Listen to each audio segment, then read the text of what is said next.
We at HIAS Foundation, together with our partners at HIAS, care about refugees and protecting the legal right to asylum. In fact, our religious tradition in the Torah mentions 36 times the importance of welcoming the stranger, and this is at the core of who we are as an agency. For over 120 years, our partners at HIAS have welcomed people into America. We all carry with us the stories of those who came before us, who journeyed with hope through uncertainty, guided by the principle that all people deserve dignity and compassion. And today we reaffirm our mission together to protect refugees, asylum seekers, and all displaced peoples. In fact, I want you to know how deeply grateful we are to have you by our side and to have you joining us this afternoon to learn about how you can support this work. So I'm pleased that today we can share with you a brief snapshot of what we do. While HIAS is involved in multiple programs in over 20 countries, I wanted to present to you a short 3-minute video to highlight our work in protecting legal rights. As the number of refugees and other forcibly displaced people continues to grow each year, many governments have put policies in place to keep out those seeking safety from persecution, war, and conflict. Most displaced people spend years and even decades in legal limbo. HIAS's legal protection programs are dedicated to ensuring that displaced peoples know their rights, have access to protective services, and can navigate the often complicated legal systems that lead to permanent status and security. With a focus on refugee community empowerment, our partners at HIAS work in the United States and around the world to protect the fundamental human rights of displaced peoples as established in international law. Together, we are particularly focused on ensuring that the most vulnerable, including children, survivors of torture, or sexual and gender-based violence, refugees with disabilities, and LGBTQ refugees can secure intensive legal aid. Please join us in watching this very short 3-minute video on this critical global work.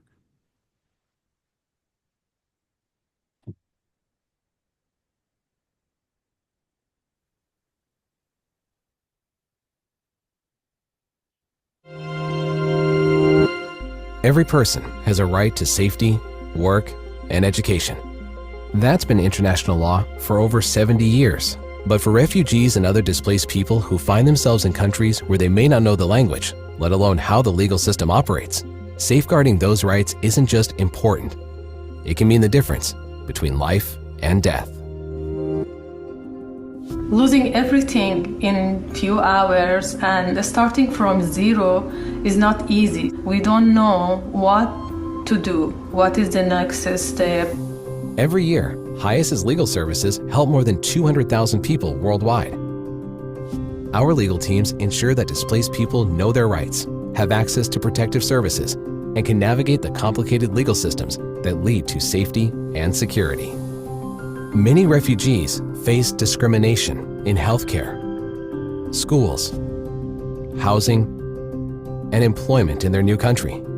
Our legal teams seek to educate and empower, providing Know Your Rights seminars to teach refugees how to access their rights and intervening when they need extra support. Con la asesoría de estos abogados me dieron el apoyo para comenzar mis trámites. Pude resolver mi RFC, mi seguro social, tengo cuenta bancaria y además tengo trabajo, soy médico veterinario. Cuando llegué a Ecuador del proyecto de Colombia, ellos del equipo legal me asesoró mucho y con ellos pude darle la educación a mis hijos. HIAS kunsaidia niliwathanindemakan ilinisaidia isifiwazakutembelea. HIAS's staff attorneys, pro bono volunteer lawyers, and local partners provide free legal orientation and direct representation for those seeking protection, even helping out with humanitarian requests and keeping families together. Війна в Україні розлучила мене з моєю сім'єю і з моїми внуками, тому що моя дочка померла в Україні ще. Приїхавши сюди, фонд «Сторону діалогу» допомогли мені зробити дуже велику роботу, опіку над моїми внуками. І через що я їм дуже благодарна, бо на даний час я можу своїми внуками опікуватися. The legal journey to asylum can be long and difficult, but our teams are there, no matter how long it takes. С командой HIAS мы уже 4 года вместе, и огромное еще раз спасибо за то, что всегда были рядом. И я теперь живу абсолютно счастливо, спокойно, и я понимаю, что мне ничего не угрожает. We've argued cases around the world, successfully changing laws to better protect the rights of refugees and displaced people. HIAS is ensuring that refugees, including children, survivors of torture and gender-based violence, people with disabilities, and LGBTQ people, can get the legal support they need to rebuild their lives in dignity. Sí, tengo valores, tengo derechos, tengo deberes también en esta nación. Así sea no en mi tierra, así sea en esta nación, también lo puedo lograr.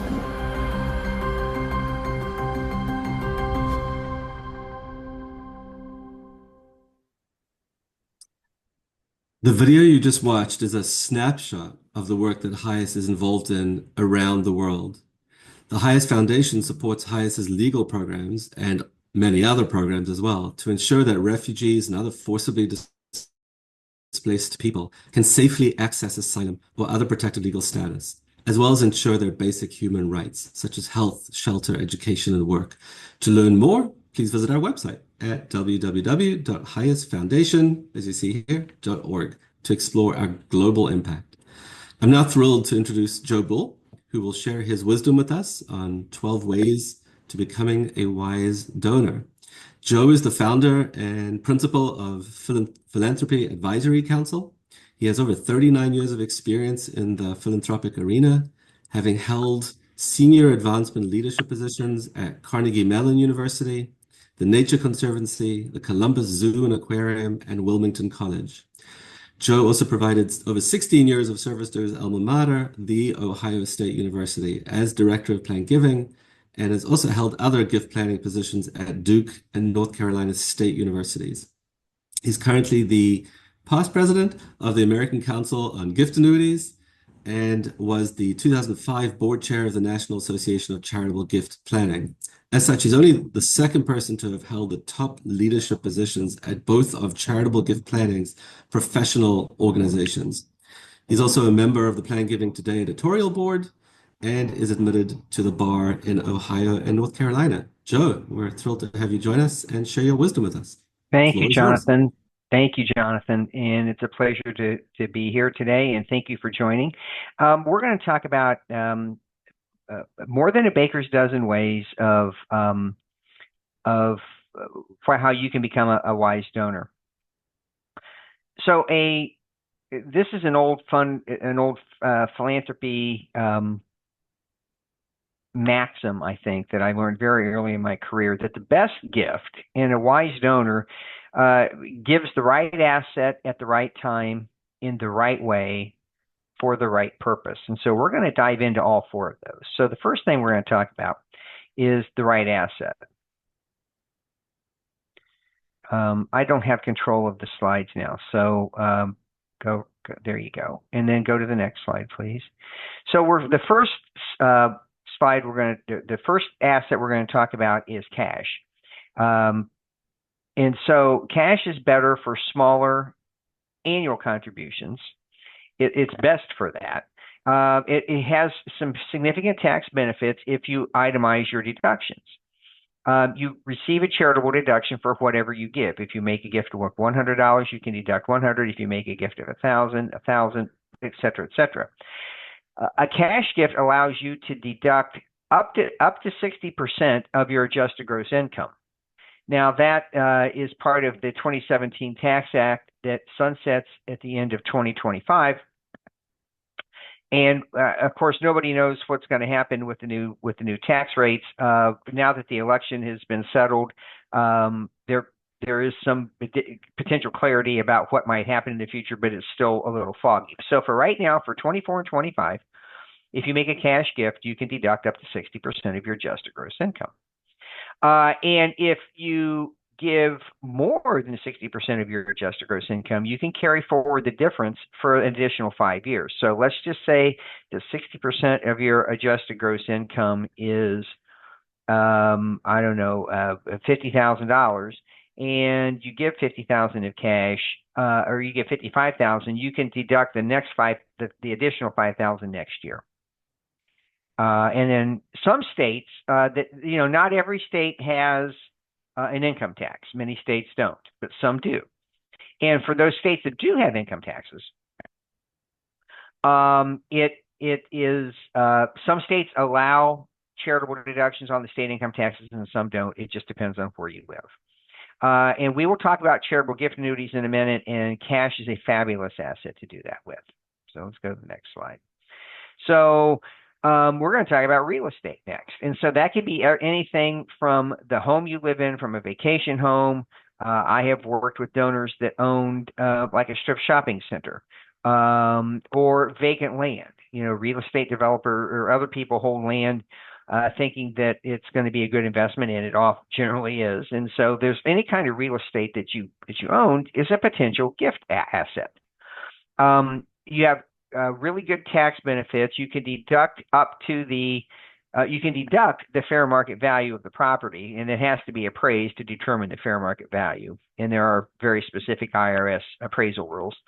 Unlike a cash gift, you can only deduct up to 30% of your adjusted gross income, but you have the 5-year carry forward.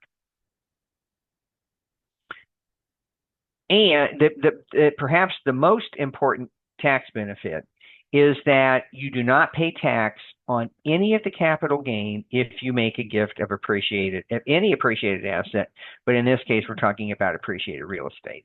So if you bought a piece of vacant land for 30 years ago for $5,000, and the city has grown, and you are right on the edge of a development boom, and your land is now worth $100,000, you have $95,000 of gain. If you were to use that land as a charitable gift, you would not pay any capital gains tax on that.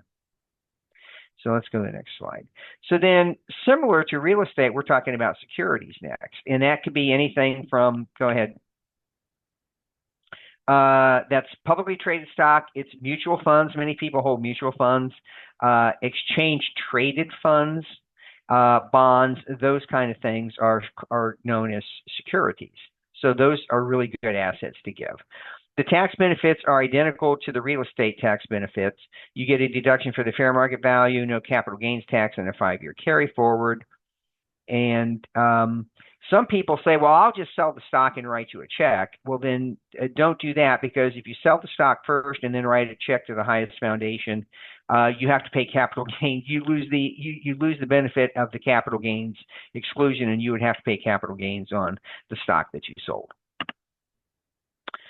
So let's compare a gift to stock versus a gift to cash. So we have someone that's thinking about a $10,000 gift, and they're either going to write a check for that, or they're going to use stock that's worth $10,000 that they purchased many years ago for $2,000, which is now worth $10,000.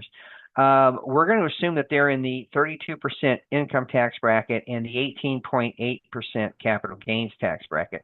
That's 15% capital gains tax, and then the 3.8 surtax that certain investors have through the Affordable Care Act. That adds up to 18.8%. If you can look at the left side of the chart here, you get a $10,000 deduction, as we said, for whichever asset you give. And at a 32% tax bracket, that provides $3,200 of tax savings. But if you give the gift of appreciated stock, you avoid the tax on that, which is an additional $1,500. So that the net cost of a gift of appreciated stock in this case is just a little short of $5,300 versus $6,800. So it's a $1,500 savings in this case by giving stock, real live tax savings. Go to the next slide, please. So if you are considering writing a check and you have appreciated stock, I would encourage you to consider something that I call the charitable portfolio rebalance. And what does that mean? And we can go to the next slide. Give the appreciated stock rather than writing a check. Then you write the $10,000 check that you were going to write to the HIAS Foundation, and you write that to Merrill Lynch or Charles Schwab or whoever your broker is, and you repurchase the stock that you just gave away. What that allows you to do is keep a stock that you really like in your portfolio that you think is going to be a winner, and you've just completely readjusted your cost basis. So before you made the gift, you had a cost basis, like we said in the other example, of $2,000 and $10,000 of stock. If you do the charitable portfolio rebalance, you've made a generous gift to HIAS Foundation, and the $10,000 of stock now has a $10,000 cost basis in it. Very thoughtful way of making your gift. Very wise way to make your gift to keep it into context. If you are over, go ahead and hit that. If you are over 70 and a half, you can make a gift from your IRA to the HIAS Foundation or any other public charity. Those are called qualified charitable distributions, QCDs for short. Your IRA administrator must give that money directly to the HIAS Foundation. If you get it in your checking account first, you do not qualify for a qualified charitable distribution. So the money has to go directly from your IRA to the HIAS Foundation or any other charity that you are giving this to. The limit on that is $105,000 a year.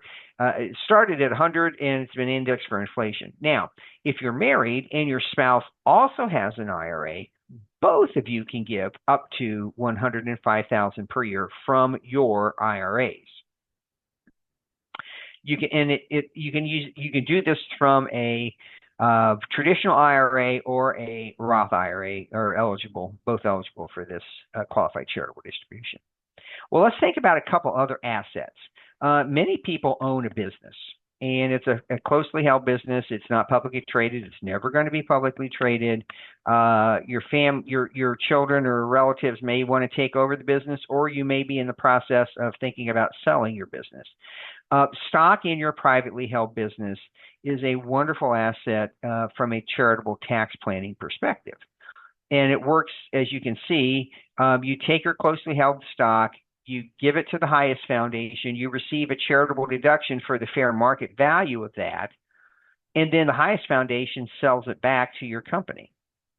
And many donors that I have worked with in the past that are transferring their companies to their children, one of the reasons they do this is that, let's just say there's 100 shares out on your company, and you give 10 of those shares to the HIAS Foundation. That means that there are only 90 shares left. And so if your children own, let's say 20 shares each, instead of owning 20% of the company each, after the company buys the shares back from the HIAS Foundation, they own 20 out of 90, which is 2/9, and I don't know what my math is, but it's more than 20%.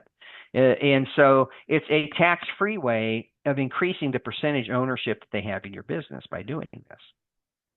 It's fairly sophisticated and complex, but it works. Many people own collectibles, whether it's classic cars, whether it's art, books. Cryptocurrency is considered personal property by the IRS. And interestingly enough, about 6 months ago, the HIAS Foundation received a very generous gift of South African Krugerrands. And so those assets, if you have them and you're interested in giving them away, they're very good assets to give. Many years ago, I worked with a fellow that collected classic cars, and those old classic cars, particularly the ones that were made in the 1900s and the 1910s, and even in the 1920s, they didn't have power steering. And he reached an age where he said, "I can't drive them anymore. Without power steering, I cannot drive these vehicles, and they're just sitting in my garage." And I want to give them to this charity, and so he did. And so they make really, really good gifts, and they're a little complex, but that's we're here to help you work your way through that. Next slide, please. So this is kind of a comparison chart of those different assets that we just talked about. It is, you can see cash is really good for smaller gifts, or if you are hoarding a bunch of cash. Many people were worried about the market tanking, and they took a cash position. They sold out many of their stocks, and they hold a large cash position. If you're in that situation, cash can be a really good asset to give. Real estate, if you are getting ready to move or sell it anyhow, you avoid the capital gains tax that way. Publicly traded securities, again, you can maximize the appreciation on that. If you're over 70 and a half, your IRA funds are really, really good to use with those qualified charitable contributions. It is literally the functional equivalent of a tax-free gift is what it is. And then, as we talked about, privately held businesses and personal property just a minute ago. So those are the assets. And so if you want, as you consider making a gift in a wise way, the first step is determining which asset is best for you to give. Then the next step in this is, what is the right timing for you to give? And so generally, there are two times to give a gift: while you're living or through your estate. So we're going to look at right now 5 reasons why it would make sense to make a gift during your lifetime. You just saw the video that Jonathan showed, and you heard his speaking. It is potentially very perilous times, and you want to support the great work of HIAS today. That's a very important reason to make a gift during your lifetime. That also allows you to see your gift in action. I have worked in this field for many years, and I've seen some really significant estate gifts do really amazing things. And I often think it's just too bad that Mrs. Smith isn't still alive to see this work. And if you give during your lifetime, you can see that. There's a return on your philanthropic investment. You can see how HIAS is taking your gift and it has a multiplicative factor, a multiplying factor, and you can see that. The other thing is you can be thanked while you're alive.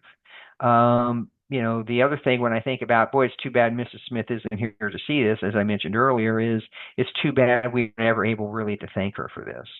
And so that's a benefit of giving while you're alive, and it has really good tax benefits, as we just said. So if we can go to the next slide. So some of the timing issues are, some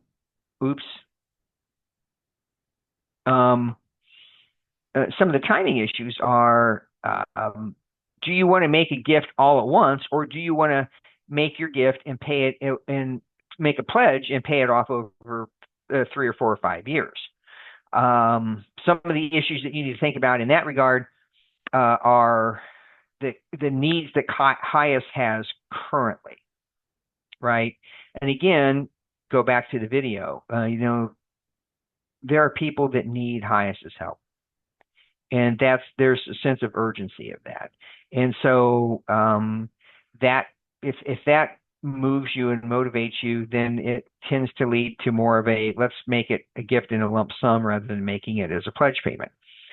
However, you might not be able to use all of your deduction, and you don't really want to take care of the carry forward. I know many people that make their gifts up to what they can deduct, and then give more next year.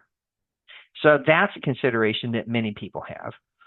And then the other thing is, there's cash flow perspectives. There's your planning, your budget, your all kinds of a variety of things that are just absolutely personal to you and your planning and your situation. And so those all need to be taken into account as you determine the timing of your giving while you're alive.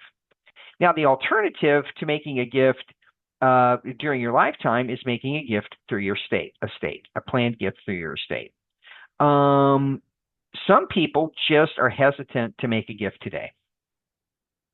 I bought this Apple stock in 1998, and I just don't want to get rid of it. Apple is great, and I think it's still going to go great, and I just don't want to get rid of it. And that's a very valid reason, and I'm just hesitant to part with my investment on that. The other thing is the number of people I have heard over time say, I just don't know what tomorrow is going to bring. I don't know what tomorrow is going to bring economically. I don't know what tomorrow is going to bring with my health. And I just want to make sure that I am in a situation to take care of myself. And it's better for me to make a gift through my estate. I want to support HIAS desperately, but I also need to take care of myself. I need to look out for number one. And that is absolutely valid and an important reason to make a gift through your estate plans rather than making it during your lifetime. Some people want to hold on to their investments because they've got a project. This is really particularly important for people that are entrepreneurs. I've got a new business I want to invest in, and if I give away some money now charitably, I'm not going to have enough to make this new investment that I want to make in this new company. That's perfectly valid, and then that way they make their gift during through their estate. Some people have a net worth goal. I want to have X in the bank. X could be $1 million. X could be $8 million. Whatever the number is, I have a goal, and I've always wanted to get to that number. And I can't, if I give away money now, it's going to make it really hard for me to hit that goal. And so I'm going to make that my gift through my estate because of that. Again, it's all related to your situation and what works best for you. Now, similarly to the lump sum versus pledge payments during lifetime giving, some people will say, look, upon my death, I want X amount of money to go to HIAS. Some people will say, I want X amount of money to go to HIAS after the death of my spouse. And that depends on your circumstances and your situation. Do you want to provide for your spouse? A. B. Do you want to provide income to your children or your grandchildren? And a charitable remainder trust that we'll talk about in a second here is a really good vehicle to make that happen. You can also make a gift through your will, or you can use your IRA or other retirement plan or even life insurance and make a beneficiary designation out of that. So those are things you can think about. So we've got the right, the right gift, the right asset at the right time. And then the next scenario is, what is the right way to give? And there are a couple, again, as you might guess, there are 3 ways to actually make a gift in this regard. That is, give the asset today. It is, you make a future gift to the HIAS Foundation, but you retain control of that asset over your lifetime or for a period of years. And then finally, you transfer an asset to HIAS, but you retain an income stream or some sort of other economic benefit from it. So, in option 1, HIAS has the money to use for its purposes today. In option 2 and option 3, you still have some benefit from that asset while you are alive before HIAS can actually put your gift to its charitable purposes. Those are the 3 ways you can do it. Let's look at that a little more deeply here. I'm not going to look at number 1 because we've already kind of talked about that. So what is number 2? Retaining control of the asset while I'm alive, and then the gift comes after my death. A will or a trust is the absolute most common planned gift there is.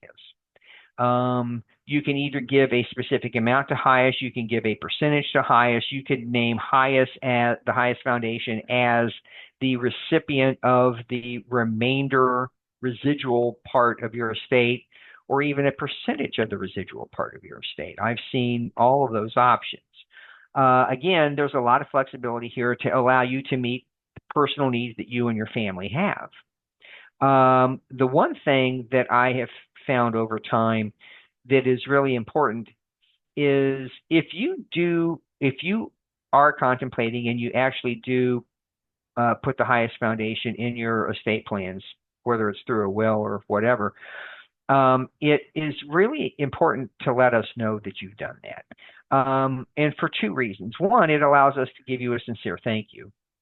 And so that you know that we that we appreciate what you're doing. And then two, it allows to make it gives you the certainty that we know and you know that what you want that gift to do upon your death is actually doable, and HIAS is going to do it. I mean, you've got certainty while you're alive. I mean, HIAS is going to do what you want anyhow, but there's some level of certainty and peace of mind that comes with knowing that they know. And I've worked with people for many years, and it's just the relief and the joy and the all of that of letting an organization know is really important. So the next slide is another way of controlling the asset while you're alive is through your beneficiary designation. And again, I talked about that earlier. That is either your IRA or your other retirement plan or even a life insurance policy. It's a very, very, very simple procedure. Most of the IRA and retirement plan asset providers have a really robust website, and the form is right there on the website. It's just really easy to do. And so what happens is you fill the paperwork out, and then upon your death, your IRA custodian or the life insurance company transfers that money to the HIAS Foundation. Very simple, pretty straightforward procedure. Yeah, let's go to the next slide, Bree. So now we're going to talk about gifts where you retain a benefit. So how that works first is that you take some asset, whether that's cash or a CD. You can even, there's a way to use QCDs to create a life income gift.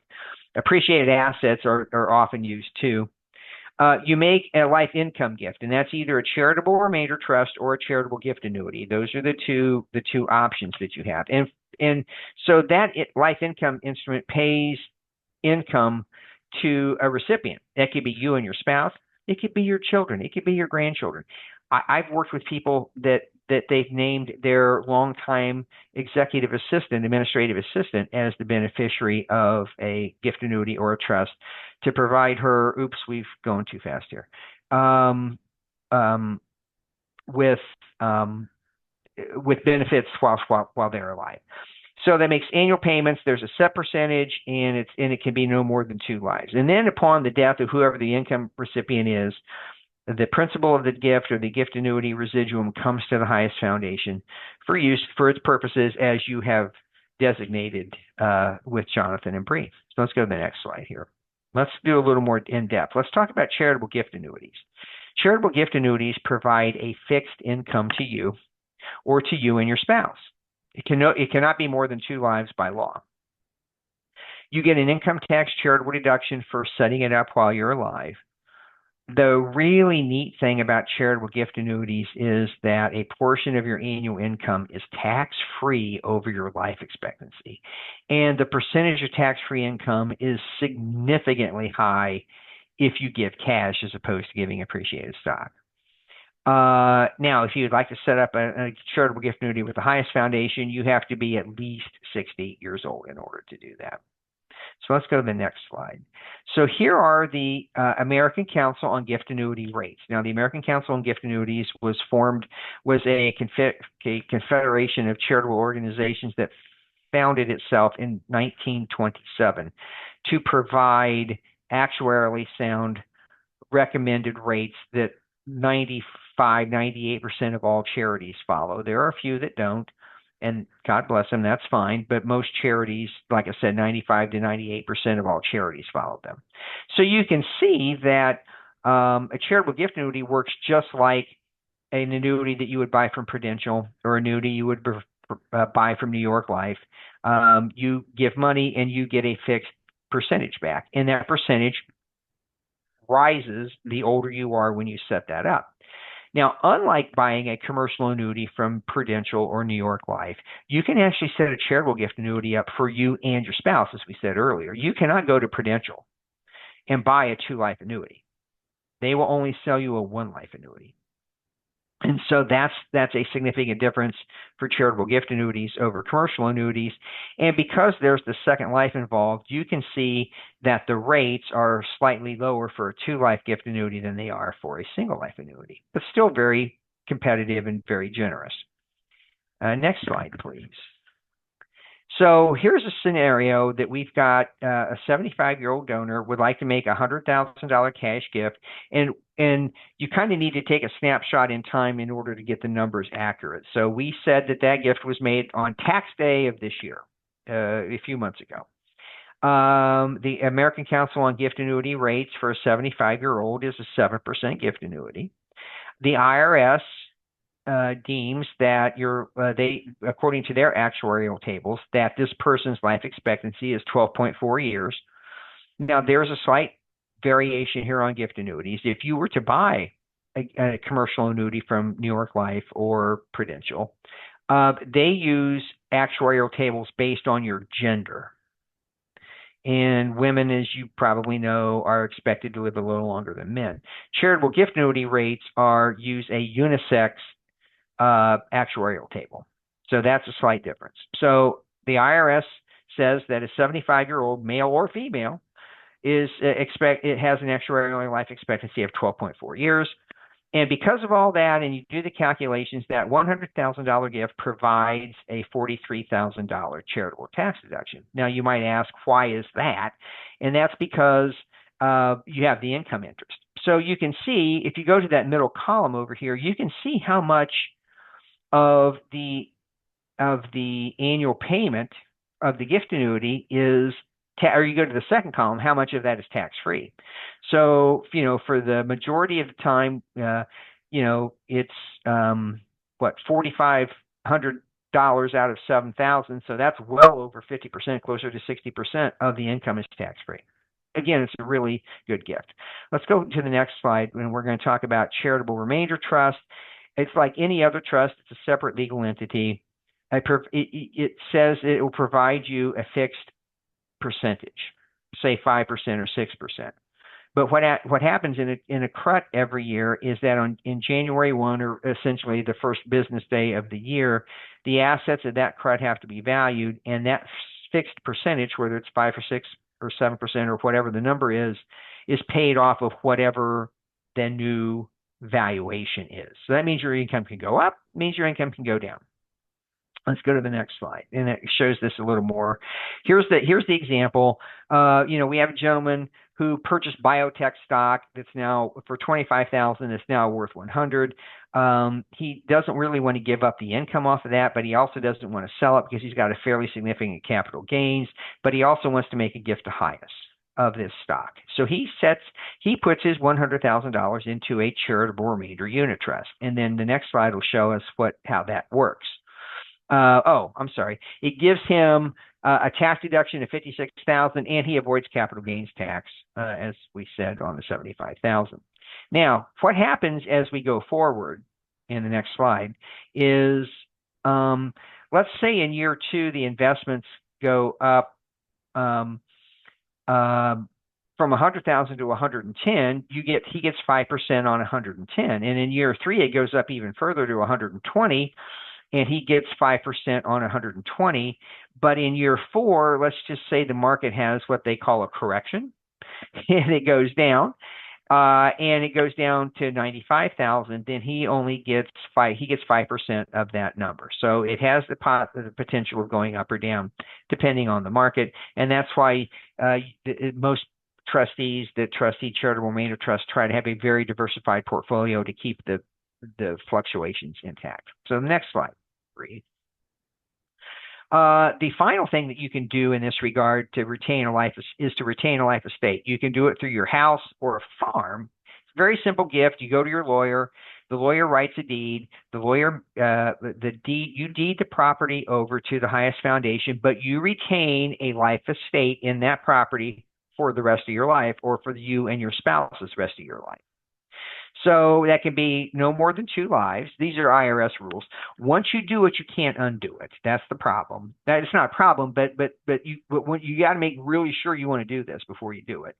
You have to give 100% of your property, and then finally, you can do it on a vacation home. I've seen many people say, "Look, I've got this place in Naples, and I only go there about 3, I go there 3 months a year, and I'm going to give it away anyhow. So I'm just going to do this life estate. I'll keep it for my life, and I get a tax deduction right now and move forward, kind of thing. And then finally, Bree, I think the last bullet on there is if the thing you have to remember is if you need a new roof, if your house needs a new roof, or your vacation house needs a new furnace or new air conditioner, it's on you to fix it. It's not on the HIAS Foundation. So you have to take care of the house while you're alive and while you have the ownership interest in it. Just want to make sure you know that. So again, let's go to the right purpose, right? I'm sure you get solicited by many organizations. But before you write a check to them or before you click online, do your research and do your due diligence to find out what that organization really is all about. You can make a gift unrestricted. Most organizations love that. You can make it restricted and say, I want to give it to a specific purpose in the organization. Like say a hospital is building an additional wing and you gave a gift for that wing. That's a restricted gift. And then as Jonathan talked about earlier, the HIAS Foundation holds endowment, which is money that will last in perpetuity in your name to provide income and support of the work of HIAS Foundation. So the next slide is, a wise philanthropist uses both their head and their heart to make their good giving. Next slide, Bree. If you have questions, Jonathan is here, Bree is here. I'm available to them. We can help you answer any questions you have about these kind of things. It works really well. So, Jonathan, I think, do we have any questions? Yes, we do. Thank you. Firstly, Joe, thank you so much for sharing your wisdom with us and educating us about what the opportunities are. There are clearly so many different ways of making a gift and supporting a cause that you care about, and structuring your philanthropy in a way that is, has tax benefits. So there's one very good question that one of our participants asked, which is, what are the factors that might help me decide whether to make a gift to HIAS or to the HIAS Foundation? So I'll take that one. Yeah. If you're interested in supporting the global work and the impact of HIAS today, you support HIAS. If you're interested in creating an endowment or funding, making a gift through your estate, or any of the mechanisms that we've discussed today, you work through the foundation.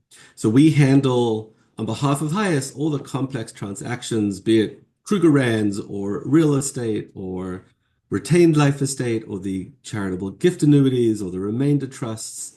All those vehicles come through us, and those are ways for people to make a gift that benefits themselves during their lifetime, or in their estate to a loved one, and also to HIAS Foundation and ultimately to HIAS. So what we do is when we receive the funds, they are invested into our endowment, and every year we grant back currently 4% of that total pool back to HIAS for its charitable purpose. And so we have people who are frequently funding during their lifetime an endowment with a variety of different assets, or we are the beneficiary of someone's estate and the generosity through their estate plans.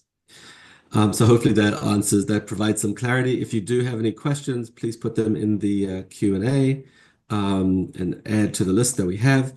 Joe, one question that I do have is, maybe you can explain, when you're thinking about creating your estate plan and you have a family member or a loved one who has special needs, is there a philanthropic vehicle that, like a trust that you can use to benefit somebody like that? Most certainly. I think that you would not want a charitable trust to be the sole way to support your special needs child or grandchild or loved one, because there are a lot of very specialized trusts and those kind of things that you can set up for someone with special needs. But you can certainly set up a charitable remainder trust or even a charitable gift annuity for someone with special needs, and that gift would then provide them income. The income from the charitable remainder trust could go into could go into the special needs trust if you wanted to do that, so that it would you can take care of your loved one that way and make a gift at the same time. So I would say that the two best ways to think about that from a special needs perspective, probably one is a charitable remainder trust, but then secondarily, a charitable gift annuity could work very well too.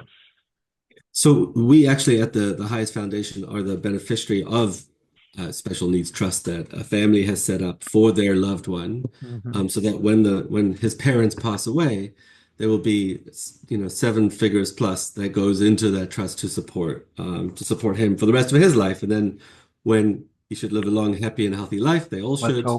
That's what we always say for any of our donors with whom we're working. But when they pass on, we are the beneficiaries of their largesse, and those funds again go into supporting our work in that of HIAS. Right. But Jonathan, just related to that, live a long and healthy and happy life. I don't know that there's any real hard data behind this, but you know, over my career, I've talked to many people that worked at other organizations, and it seems that you know, establishing a charitable gift annuity adds years to your life expectancy. And my joke has always been, if Ponce de Leon was really looking for the fountain of youth, he would have just set up a charitable gift annuity, because he would have added many years to his life expectancy. So it seems that gift annuity donors live a long and healthy and prosperous life, as you said. Absolutely. In fact, we have many of our who we call annuitants, people who have funded a charitable gift annuity, who are over 100 and have lived, you know, long, hopefully healthy lives as well. Yes. What about life insurance? Is that, you know, what kind of life insurance can people think to donate? Sure. You know, many people buy life insurance, you know, because like any insurance, you know, my undergraduate major was actually risk management insurance, so I come by this naturally, I guess. You know, any type of insurance, whether it's life insurance or your car insurance or your home insurance or flood insurance, what you're trying to do is protect. It's managing risk. There's a risk that you're going to be in a car accident. There's a risk that there's something like a tree is going to fall on your house. There's a risk that there's going to be a flood, and in life insurance, insures against the risk or helps with the risk that you die early, that you die prematurely. And so many people buy life insurance, one, to make sure that their children are taken care of should they die prematurely, or if they own a business, that the business it's called key person insurance, and so the business can continue to operate without the founder and that kind of thing. And so what happens is that many people get into their 60s and 70s, and they have insurance that did exactly what it was designed to do. It insured you against a risk. It insured you against a loss that never happened. And so you're still alive and you have that insurance. And so the question then is, do I still need this insurance, or what can I do with it? I several years ago, I worked with an executive of a bank, I mean, a really high executive of a bank, and he had 5 of these type of policies, and he didn't need them anymore. His children were both grown. His children were both successful. And he decided to give 4 of those policies away. And so he gave the policy. Fortunately, those policies were paid up. And so the charity is going to just, you know, again, hold them until he is no longer with us, and then the policies will pay off. But it's a very generous gift. He got a really good, generous tax deduction for that, for giving it away. And so it makes an awful lot of sense. Now, if you're 70 years old and you want to buy a new insurance policy for HIAS, that's going to be kind of expensive. You know, I would think that if you're over 60, certainly over 70, and you're thinking about an insurance gift, it ought to be thinking about taking a policy that you have that you no longer need, right? And so rather than just cashing it out, or rather than just quit paying premiums on it, you give it to HIAS, the HIAS Foundation. So, Joe, something that you and I have spoken about before, and you hear this spoken about at lots of conferences and in material about planned giving and about people's estates, is not everybody in America actually has a will. So what happens if you pass away without a will? What happens to your assets? And it's interesting. You would think that people that And if any of you that are here don't have a will, that's I get it. I understand it. Sometimes it's a very difficult thing to just, oh, I'll get to it tomorrow. I'll get to it next week. I'll get to it next month. I mean, it makes you think about it makes you think about things that you don't necessarily want to think about. And so it just sometimes it's just really easy to put it off and put it off and in the vernacular, just kick that can down the road as far as you can kick it. And so that happens, right? The challenge for that is that if you should die, to your question, before I get around to picking up that can and actually doing something about it, my assets are divided based on the law of the state of my residence. All 50 states, that's called, legally, that's called intestate. Like it's, your will is your testamentary document. And if you die intestate, that means you died without a will. And each one of the 50 states has a very specific outline of where your assets would go should you die without a will.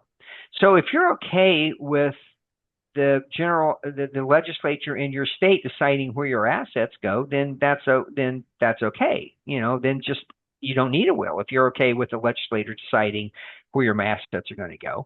If you'd like to have some level of control on where your assets are going to go, you really need to have a will. And not every state is, every state is slightly different. So I can't say, it's generally, if you have a surviving spouse, 100% goes there. And if you have children, it's divided that way. But then if you get beyond that, all the states are slightly different, and so you'd have to look at that. And again, it just goes back to, if you're comfortable with somebody else making a decision on your assets, then that's fine. And if you want to keep control over it, then you really need to do a will. Right. And then we would add, if you are thinking of, leaving charitable beneficiaries, as Joe showed you earlier in the slides, it's really easy. There's a whole slew of assets, be it a life insurance policy or your bank account or your IRA, where it's really easy to go online or pick up the phone and just speak to a person and say, I'd like to adjust where these funds go when I pass. I have if you don't mind, I've got a story related to this. So this is about 5 years ago, and it's a couple. They didn't have any children. He was 81. She was 82, and she was 81. He had spent his entire career as an engineer for IBM. Smart as a whip, a do-it-yourselfer, still did his own plumbing and all that kind of stuff, still did his own taxes. She had worked in the insurance industry, of all things, and they didn't have any children, and they were very adamant that they wanted all of their estate to go to their alma mater, because they had already set up a scholarship endowment at the college, and they wanted their entire estate to go there. Only problem is they didn't have a will. Neither of them had a will. And as we talked about this, it's one thing for you to tell me that this is where you want the money to go, but if you die without a will, the state of Florida says that the money is going to be divided 50-50 between your two brothers. She had two brothers living. He did not have any siblings living, but he had two nieces. So half of the estate was going to go to her two brothers, and half of the estate was going to go to his two nieces. And that was wholly unsatisfactory to them. But yet, until they actually did the will, that's what would have happened. And so, the story ended up being fine. They did the will. This is like 6 or 8 years ago. They have both since passed, and it worked out exactly the way they wanted it to work out. But had they been in a car accident before they had their will, it would have not worked out quite so well. So that's very helpful advice and a terrific story, and it's a great illustration of how, for those of you listening and watching, if you don't have a will, create one. If you're interested in partnering with us to fund a gift in support of HIAS's global work and impact, we are here for you. You can feel free to contact us anytime. We'll be sure to send out this presentation afterwards so you could review it again. Joe, thank you so much for your time today, Thank you, Jonathan, and for sharing your wisdom with us. And then just to conclude, at the foundation, we see the work of partnering with HIAS as a continuation of that shared story that I spoke about earlier. We share your values, right? Of welcoming the stranger, protecting the refugee, offering kindness to all those who are strangers in our midst. And we're committed, together with HIAS, to work for every person who comes to our borders, for every parent who fears for their child's future, and for every community that depends on us to support them, whether it be here in the United States or in any of the other 20 plus countries around the world. So we are grateful for your time, your support, your commitment. Thank you for standing with HIAS at this critical time. And thank you for participating today. Thank you. Take care, everyone.